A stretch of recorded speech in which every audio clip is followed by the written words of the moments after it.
അതൊരു പ്രത്യേക ജാതി, ഗ്രന്ഥശാല എന്ന് പറയുന്നൊരു മതം ഒരു ജാതിയായി അത് രൂപീകരിച്ചു.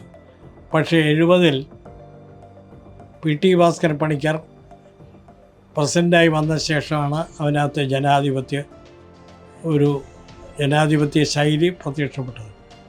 പുതിയ തെരഞ്ഞെടുപ്പ് നടക്കുന്ന 1977 മാർച്ച് 16 വൈകുന്നേരം ഗ്രന്ഥശാല സംഘം ഗവൺമെൻറ് ഏറ്റെടുത്തു.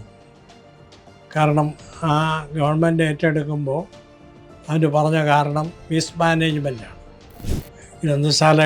കേരളത്തിലെ ഗ്രന്ഥശാലകൾക്ക് ചില സവിശേഷതയുണ്ട്.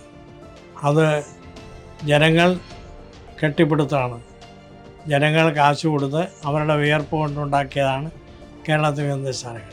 കേരളത്തിൻ്റെ സാംസ്കാരിക നവോത്ഥാനത്തിൽ നിർണായകമായ പങ്ക് വഹിച്ച ഒന്നാണ് കേരളത്തിലെ ഗ്രന്ഥശാല പ്രസ്ഥാനം. അപ്പോൾ അത് സാഹിത്യത്തിൽ, സാമൂഹ്യ മുന്നേറ്റത്തിൽ ഒക്കെ തന്നെ സഹായിച്ചിട്ടുണ്ട്.